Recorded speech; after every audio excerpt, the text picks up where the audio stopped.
do. I already see people leaving. It's already a challenge to be able to carry on the session, and it's always tough to have a session on something which is serious after humor, especially after Shwati Babu's reference to Mani Ganguly, who wrote essays or translations on Tagore and Ray.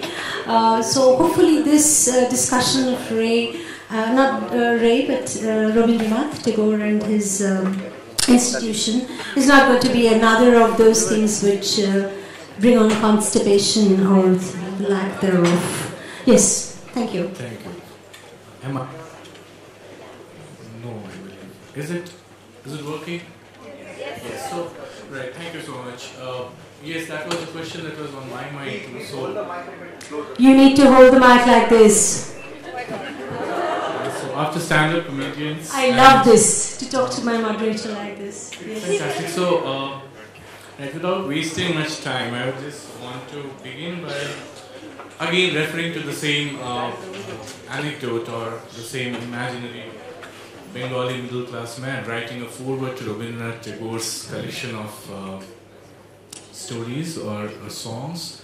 So here's a different Tagore that probably we are going to talk about, and I personally feel extremely privileged. I studied in Visva Bharati, and I find it a kind of a personal mission, a kind of a sentimental reason why we should start talking about Visva Bharati as soon as possible. Because I mean, to go back to the discussion that we had, I mean, I remember the Kolkata Literary Meet was inaugurated by Professor Gayatri Spivak, and one of the things that she mentioned in the very beginning, she mentioned somebody, a bureaucrat who works in Birbhum, who doesn't read literature, who doesn't read poetry, and she was happy for that. She was happy that this guy was not reading poetry and was not reading literature, and of course, since he was not reading literature, means he didn't read any Rabindranath, which I think is impossible if you are a Bengali.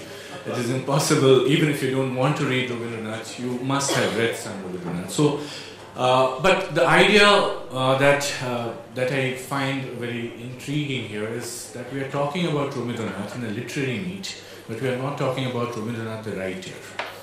And a question that I asked Shati just a while ago was, why did it take Visva Bharati 100 years to be written about? Why did we take 100 years this is the centenary year of Visva Bharati, and this is not 21. This is 2022, so this is 2023, even more than 100 years. But the book came out last year, I believe. Yes. This is called Tagore's University: A History of Visva Bharati, 1921 to 1961.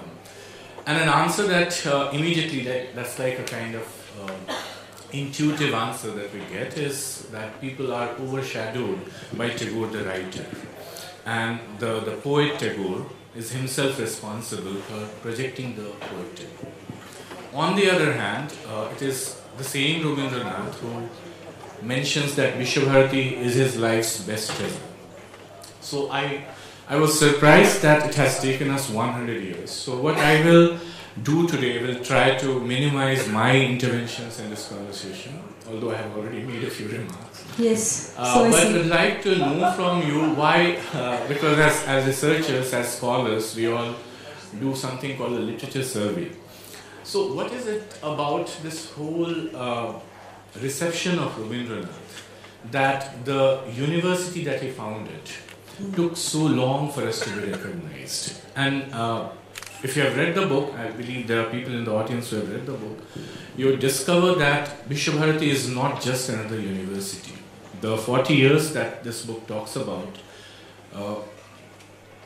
with being in the business of scholarship for years now, I can say that Visva Bharati stands at par with any institution, not just in this country, but even abroad, if you look at these 40 years of Visva Bharati. So what is it that took us 100 years to wait for this book to be written, and what was it that drew you to this book? That's the first question that I begin with, and then maybe I can... Okay, right. That was really a very short, pointed question, and the term literature survey brought back the terror of a PhD viva. But thank you very much for asking these many linked questions.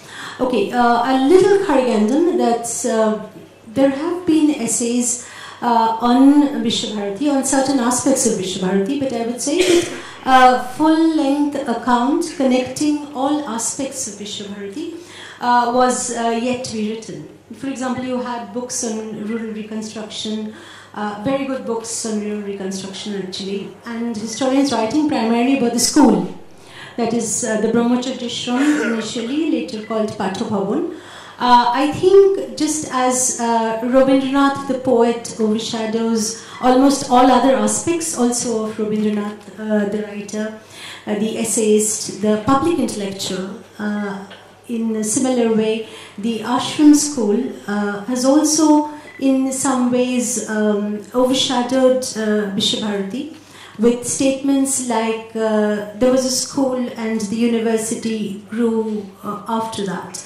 Now, I would say that this has been one of the besetting problems of the writing on Visva Bharati, that it has always been, the school has always been seen as the originary moment of Visva Bharati. So one of the things which I do in this book is actually to challenge this, to suggest that the school set up in 1901 belonged to a certain phase in Rabindranath's life, in his political thinking, in his thinking about education and culture, and his thinking on decolonization. Visva Bharati, which was founded in 1918 and formally inaugurated in 1921, we are witnessing in this an evolution of Rabindranath into a different phase.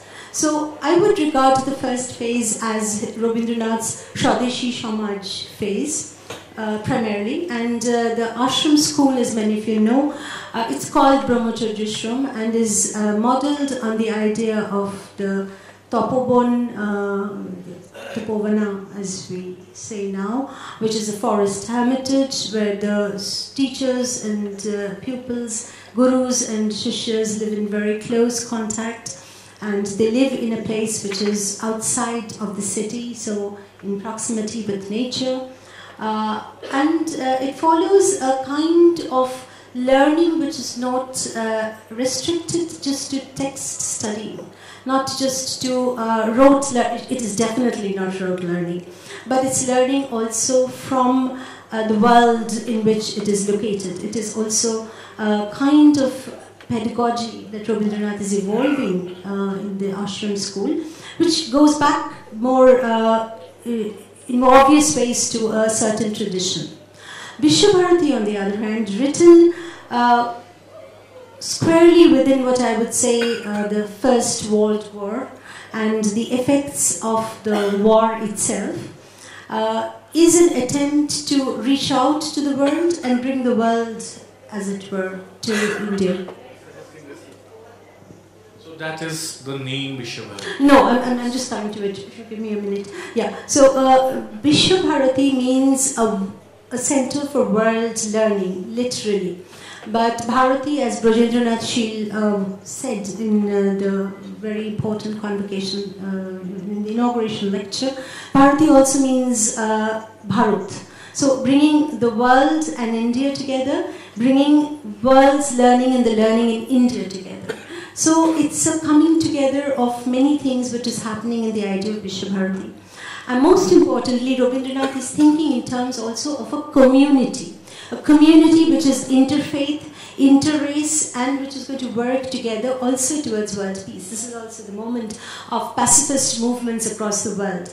So I would say the ashram school is a more inward-looking project, whereas Visva Bharati is genuinely looking outward, linking India with the world. So in 1916, and these are landmark sort of events and moments which most people know about, Rabindranath writes to his son that I think it is my mission to be able to bring scholars across the world, people across the world, to Bolpur. He uses the word Bolpur. And it is there that I want to break down these barriers which have been created between nations and peoples. And he's really thinking about what later he will call a crisis in civilization. So he's addressing a civilizational crisis, And he wants to get back to those civilizational ideals from what has become the menace called nationalism. So, taking from what you are saying, there are two things that came out from this entire discussion, and I believe you mentioned the two other universities that we were having that were founded around the same time, the Banaras Hindu University and the Aligarh Muslim University. And here is a university which does not even call itself a university. Visva Bharati, as we all know, Visva Bharati University is a misnomer. We don't even use the word university with it. But still somehow, by the time Rabindranath is, by 1940s, this has become a center of learning. This has started working like a university. People from all over the world are coming here. There's a fantastic chapter in your book called Orienting Research Studies, which is, and I think the word orient here means both, the orient as in east and orienting as in giving a direction to research.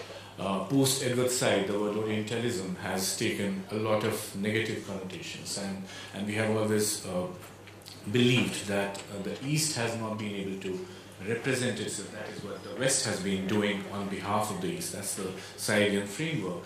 But looking at what was happening in Visva Bharati as a kind of research institution, it seems that we need to rethink our own understanding of Orientalism. Right. Thank you very much, Achyut. Yes.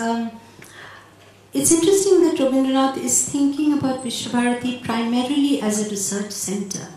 And this is true for the three major points or axes around which Visva Bharati is organized.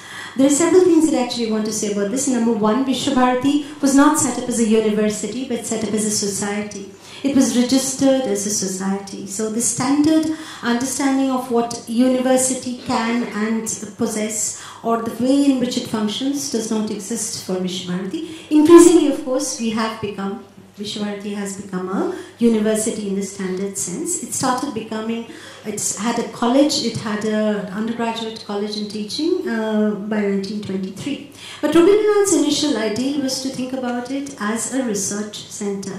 In a letter written to Vidushekar Shastri in 1923, he outlined the program of learning in Visva Bharati, in which he said, we will look at languages and cultures, Sanskrit, ancient Sanskrit, Pali, Prakrit, Chinese, Tibetan.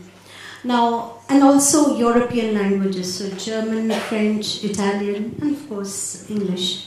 But most importantly, in the lectures that he gave in 1918 and later in 1919, Rabindranath talks about the significance of the diverse religions in India. And he's not thinking about theology. He's thinking about religion as a repository for texts and cultures. So he talks about Buddhism, he talks about Jainism, he talks about Hinduism also. And he talks about Zoroastrianism, which is a study of Persian and Parsi cultures. He talks about Islam, very important Islamic centers being set up here. So I think Rabindranath is thinking about it as an Oriental research center, and this is not the Orient that Edward Said is going to talk about. Orientalism, not Orient. Orientalism that Said is going to talk about.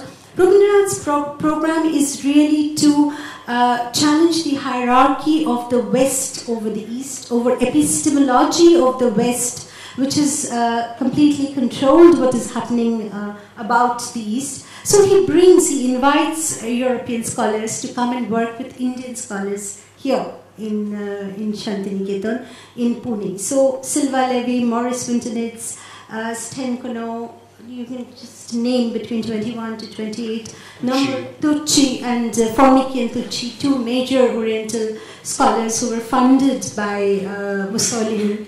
We brought books which were funded by the Italian government. I believe there has been a session in Tagore in Italy, and I'm sure much discussion has happened on that. But yes, for Rabindranath, it was important to break down this hierarchy and have them work together. So Vidushekar Shastri working with Maurice Wintonitz, working with the scholars of the Bhandarkar Research Institution.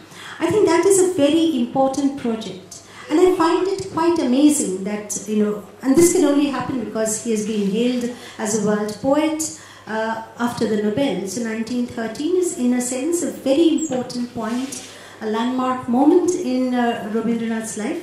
He is the poet, but he becomes after this a public intellectual.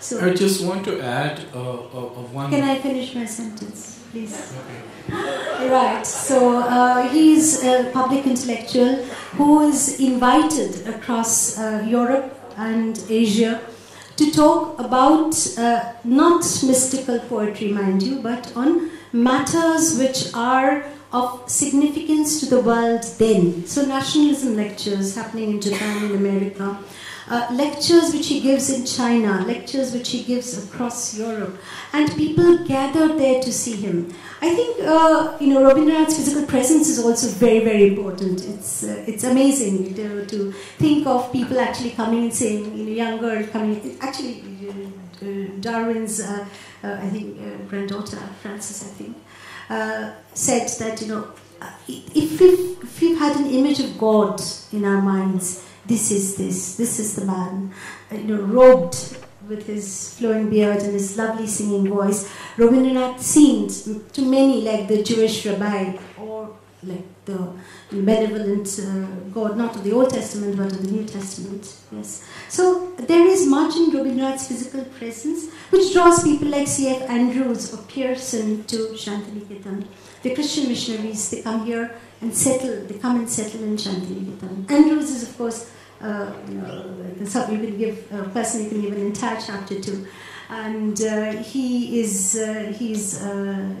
major nationalist thinker and a person who's going to sort of work for labor movements. Yes, to go back to your question. Sorry. I just wanted to add one more thing to that. When you were talking about Rabindranath challenging the hierarchy of the West and East in terms of scholarship or epistemology, he was also, I believe, that's something that I learned from your book only, challenging this epistemology of high culture and low culture. Yes. And one fascinating example that I, as a Hindi student of Hindi literature, I find is Hajari Prasad Dwivedi. When he came as a young scholar from Benares, and Rabindranath sought Madan Mohan Malviya, he called up or maybe met Madan Mohan Malviya and asked that I need someone who can teach Hindi in my at Visva Bharati. And the person who was sent was a Sanskrit scholar who was an astrologer. And he said, I'm sending you a young boy who would probably contribute to this. So he is not a very well-known Hindi scholar, somebody trained in studying Hindi literature and so on, who comes to Shantiniketan and becomes a part of the Visva Bharati Hindi department, works directly under Kitty Mohan Sen. And in one of his memoirs, Dwivedi talks about Rabindranath asking him to collect all small voices of history, various kinds of rituals, folk songs, and other things that you have in northern India. Along with that, Dwivedi is also asked to study with Kitty Mohan Sen, and Dwivedi, who later on becomes one of the foremost scholars of bhakti literature in North India, probably the authority on Kabir and his poetry, claims that whatever I learned about Kabir and whatever I learned about the bhakti movement in India, I learned it at Shantiniketan, and I learned it at the feet of Kitty Mohan Sen. And Rabindranath, of course. And Rabindranath kept on giving him various kinds of insights which were not really academic insights, but they were all converted into very important academic scholarship when Dwivedi finally becomes the professor that he was known to be. He became a very important national professor at Benares Hindu University in Lucknow. So what I was trying to is there a question? Yes, no, not a question exactly, but a kind of request. Okay. If you could mention how India, the rest of India came to Visva Bharati, because overall, and this is my personal critique, that when people talk about Tagore, they talk about Tagore in Bengal and they talk about Tagore in Europe. They don't talk about Tagore in North India, they don't talk about Tagore in the southern part of India. So here is Rabindranath's influence on a huge amount of scholarship, and for which I believe Visva Bharati is the pioneer. Would you... That's a difficult question because it requires consolidating and sort of reinforcing my memory on that. But I think it's a very important observation. Bengalis have been Bengalis in French, and they have not bothered much about what's happening in states around itself. But that is not true for Visva Bharati. Visva Bharati, even in the ashram stage, when it was just an ashram school, had a significant number of Gujarati students. Students from Rajasthan, and I wouldn't be able to say whether it's across India, definitely from Tripura and Assam, who are funding, people who are funding it. So it's not really a Bengali institution. It's an institution in Bengal, yes, definitely. And in that sense, Rabindranath is not your standard parochial Bengali. He probably is European, but he's also, he has much to do with the rest of India. Hazari Prasad Dwivedi is a very fine instance of a person who's coming in from Allahabad, Lucknow. Banaras, sorry, yeah, Banaras. Banaras is a very important seat of learning. So, Bitu Shekhar Bhattacharya, Khiti Mohan Sen, Hazari Prasad Dwivedi are all from Banaras. This is true also for the scholars who are coming from across India. For example, Gurdal Malik, right? Gurdal Malik comes from Punjab, and he comes having read the Gitanjali and in English translation, and he's sort of deeply impressed by that. And he comes, and of course, Rabindranath says, "Stay on, be here." That's his standard response. And they keep staying there. For a brief moment, Balraj Sahani, who also taught Hindi and English in Visva Bharati. You have people, not just Indians, and always thinking of Europeans, sorry about this, Alex Aronson, you have a significant Jewish presence actually in Shantiniketan. But there are scholars from North India, there are scholars from Punjab, there are scholars from Benares, from across the western part of India. From the southern part of India, I think, yes, we are looking primarily at singers, at artists who are coming in, not maybe during the lifetime of Rabindranath, but later on, yes, definitely. So he's resourcing, he's looking at all kinds of people who he can invite and who will come and be in Shantiniketan. As a matter of fact, the European scholars don't stay for long. They stay just for 1.5 years, max.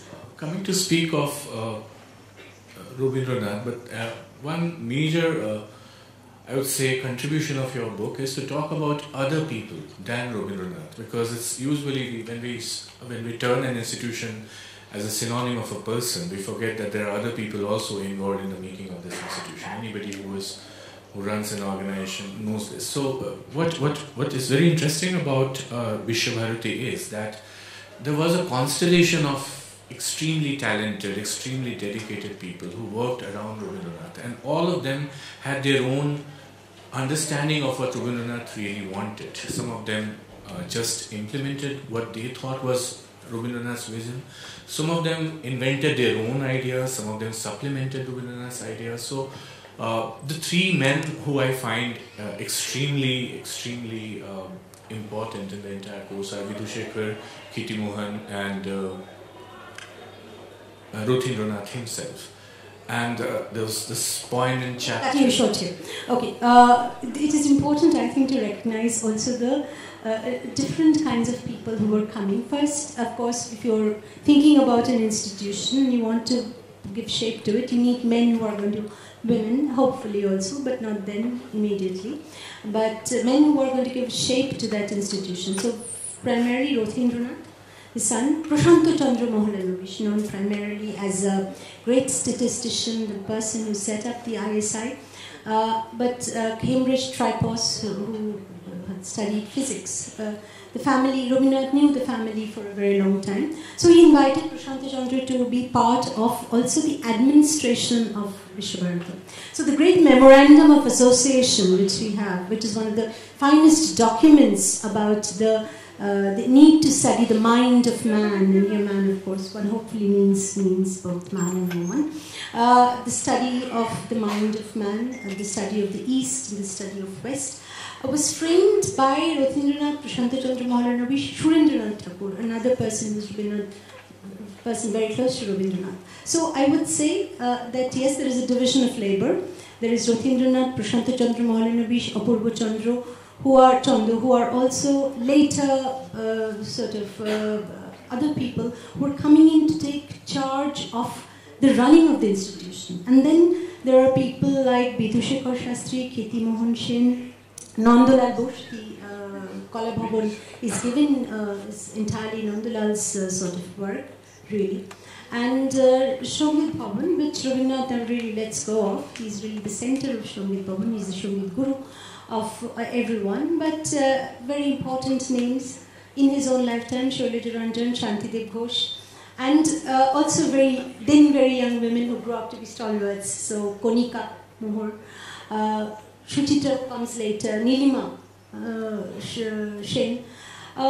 The most interesting thing about Visva Bharati, and I just want to sort of talk about the structure, is it's a very open, free structure. So Nilima Shen, for example, is in school.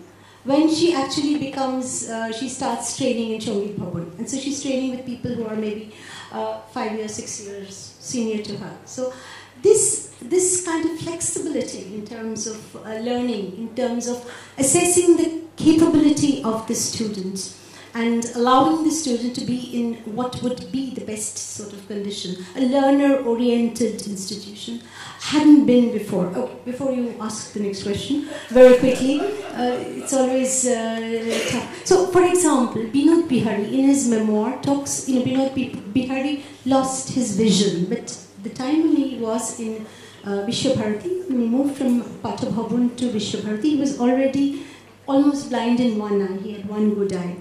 And I believe Nandalal Master Moshe, referred to as Master Moshe, said that it's going to be a little tough for him. So it was Rabindranath who came and said, let him try. You give him his space. Let him do what he thinks he can do, and we'll see. And this is one of the finest artists that India has ever produced. Right? If you go to Shantiniketan, and if you look at, even if you've not seen Binod Bihari's sort of art in terms of his paintings on paper, you can see the murals. The murals, is the book here? Yeah. Okay. This book has a cover of mural by Binod Bihari, which is called Campus Life, which is there in Chini Bhavan. So one of the most fantastic projects which Kala Bhavan took up was public project, which is public art, what I call public art. So the murals were efforts which students and teachers worked very closely together. They were tempera, so you had to apply the paint while it was still wet. And this is true for the Hindi Bhavan murals, which Binod Bihari is doing along with his disciple student, K.G. Subramaniam, when he's almost lost his vision. So if you look close up at the Binod Bihari murals of Hindi Bhavan, you will look at if you look at the close-ups, you understand the incredible talent of this person, who could never have been here in a standard, if it were a standard school. Here is a man who's losing his vision. Ramkin Corbage, right, who comes from Bakura. He comes from, you spoke about the upper class and the lower caste. He belongs to what would traditionally be called the barber. And he is so incredibly talented that nobody has ever spoken about the caste of Ramkin Kaur. He is the first person who learns from the European sculptors who come, Millward, for example, André Carpeles. So I think there is really no standard typical caste hierarchy also in either Kala Bhavan or in Shongit Bhavan. I have to stop you here on Okay. this one, because you'll go on and on, but there's one, just reading out a sentence from your own paper, which I believe we should all remember today, because the Republic Day and we are talking about we the people. And it is a sentence about Rabindranath, and those of us who work in universities and they think about universities as exclusive places. So I'm just reading this out and then I'm moving on to a different question altogether. You say he challenged the notion that learning and culture were the exclusive rights of certain communities, the high caste, the politically powerful elites. He negated hierarchies created and perpetuated in the name of ancient tradition. In the newly built institution of his vision, no voice of history is too small, no cultural stream less important than any other. Visva Bharati was meant to be such an inclusive, participatory institution of the future of independent India. So here is an institution which has taken upon itself not just the task of educating people, but probably forming this country or India. The question is about agriculture now. We have talked a lot about culture. Can I get in a word in edgeways? Your words have been... Yes, very quickly. What he's read out and quoted from was the reference to Ochulayaton, which is a 1911 play, in which this very claustrophobic institution, which is a boys' school, and which is kind of become this place of bogus mumbo jumbo on Sanskrit learning, is actually demolished by the founder himself. And the people who are brought in are people who are not high caste, people who can break these barriers, and a new institution is going to be built. This is 7 years before Visva Bharati, but I think he's thinking about it already. If you read, for example, Hindu Vishwavidyalaya, 1911, once again, it's this fantastic sort of document about the need for secularism and inclusivity in the Indian sort of system of learning. I don't think he's thinking of education, but he's thinking of learning, he's thinking of culture. He's thinking about, yes, culture, agriculture. Yes, the question. The question is simple. I mean, it's not even a question. Something that I discovered after reading this book, and do a little bit of search, and you will find that in India, very few people who have established or who run educational institutions ever thought of agriculture as a discipline.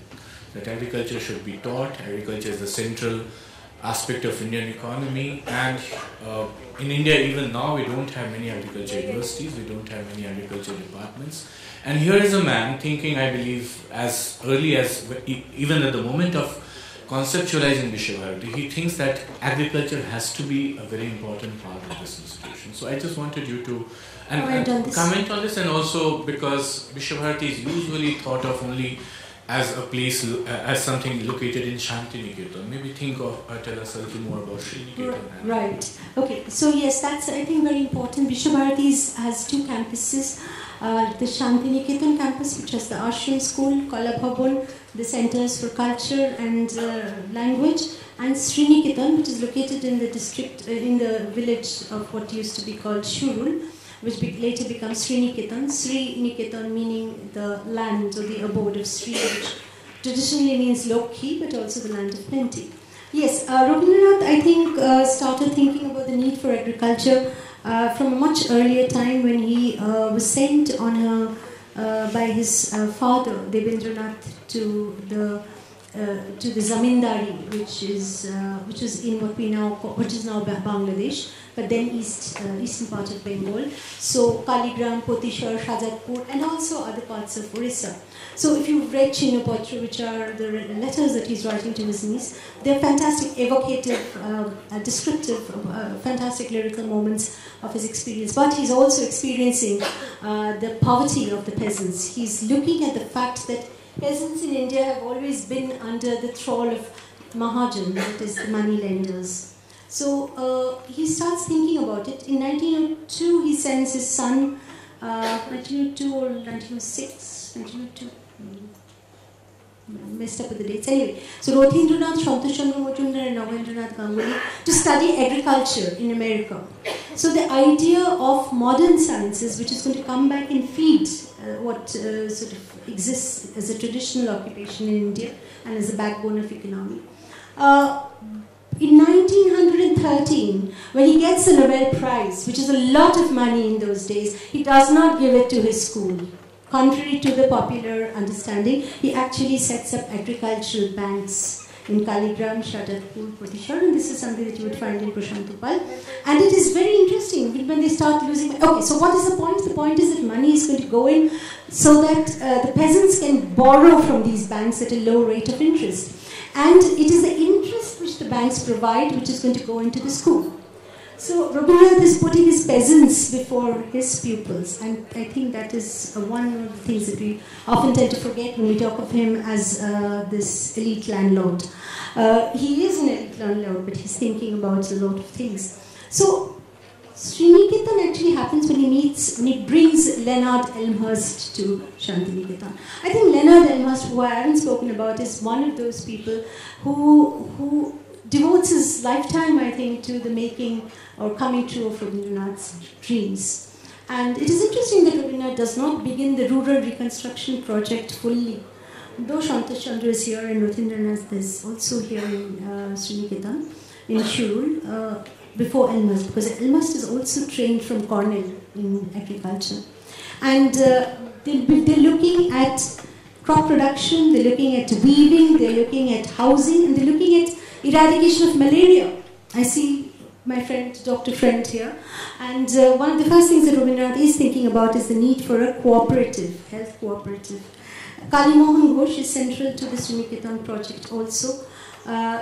Harry Timbers, who comes, doctor who comes and is part of the project, especially of eradication of malaria. Malaria is like a major sort of problem, not just in Birbhum, across villages of Bengal. So I think there is a concerted effort to change what we call the life of the village. You see, there is always a refrain in Gandhi and in Rabindranath of going back to the village. But what is the village that you're going to go back to? This is the village that you need to go back to. And this village is not outside of you. It is within you and it is near you. Since I've already spoken of Gandhi, I think we need to round up by talking about Gandhi. No, I've been given some instructions, but just one final question. Since we talked, very brief. One question. Since we did talk about Gandhi, I just wanted to know what did we do after we became independent to Visva Bharati? What was Nehru's response to Visva Bharati?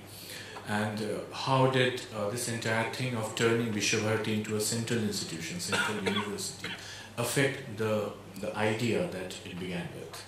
Right, very brief, yes, absolutely. With Gandhi's death, I think there is a second orphaning of Visva Bharati, and it is the authorities of Visva Bharati who go to the government, to the central government, and seeking a status as the central university. It doesn't happen overnight. There is a Radhakrishnan committee which comes to assess its status and says it's fantastic.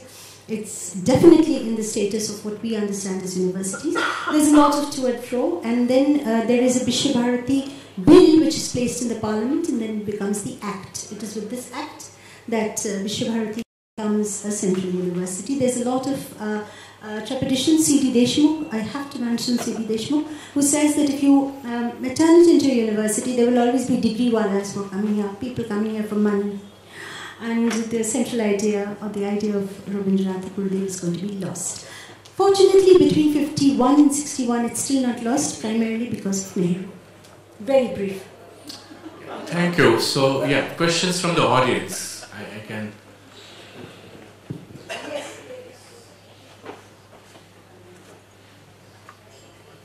The period which I talk about, they've done is 1921 to 1961. No questions after that.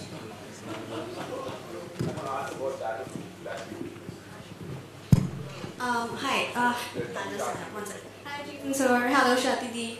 I was actually kind of thinking about the fact that Rabindranath was not keen on the examination system, and he was not for it. And in so many ways, we do look at the university as synonymous with Tagore, but this examination system did come into being at some point of time.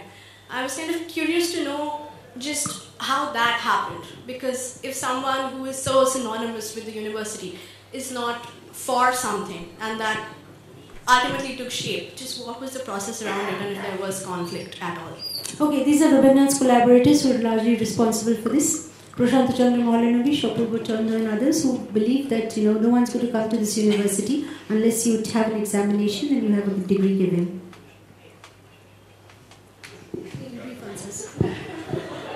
Hi. Yeah, hi. Yeah. I wrote an essay about 2 years ago. It's called Do Indians Have the Identity of Tagore as an Asian? So I wrote an essay for the Punch magazine. On that basis, I was researching about Visva Bharati and Asianism about Tagore. So will you please comment about the role Visva Bharati played at that time for this idea of Asianism, which is of Tagore, and Tagore tried to promote Asianism, which we don't really have sunk into the modern India. We don't really think of us as Asians like the Tagore wanted us to think. So what has happened during those times of Asianism and how it reflects into the Visva Bharati now? Does it still have influence? Comment upon Tagore, Asianism and Visva Bharati. Okay, thank you very much. Okay, the person who really thinks about Asianism in a major way is Okakura Kakuzo, right? So Count Okakura.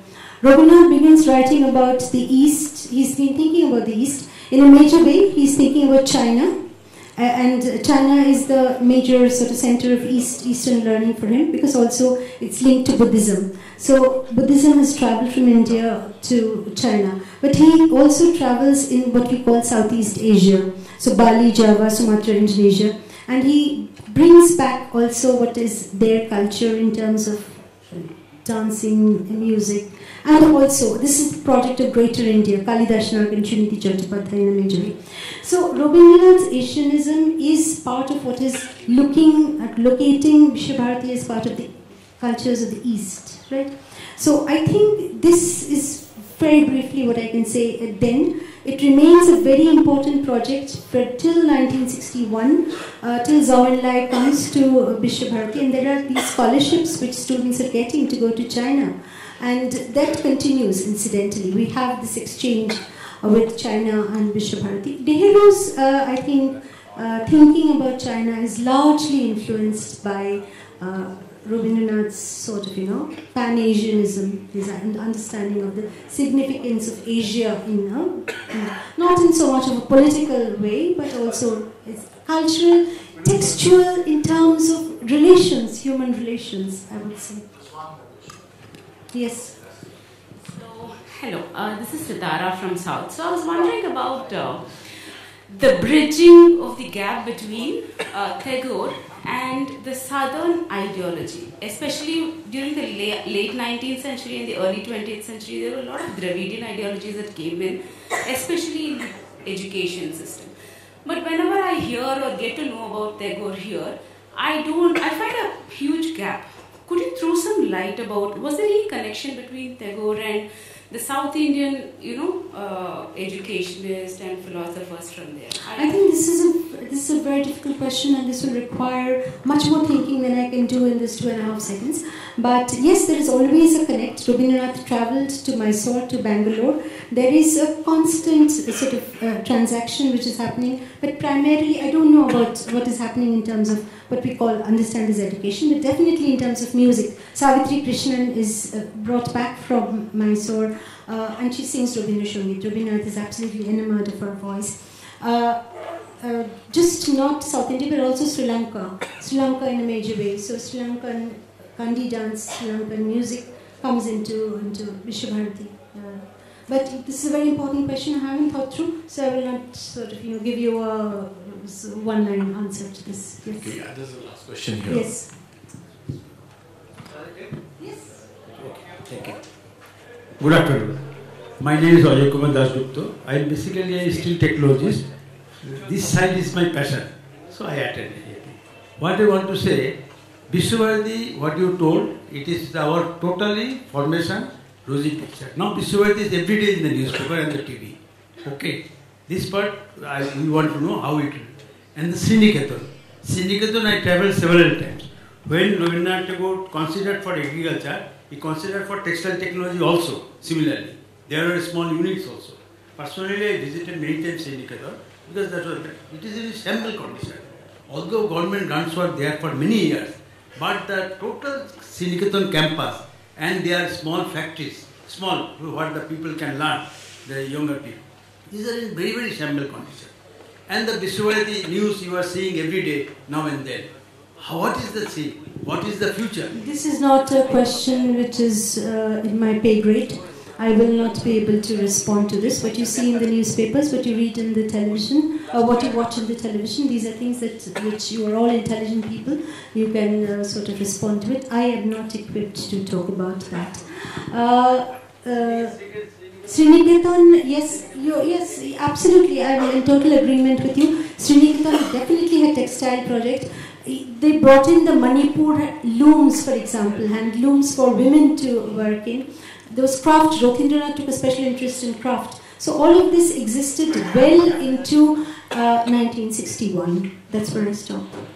Thank you so much. I don't talk about decline. I think we'll have to close the session here. Thank you so much for this wonderful discussion.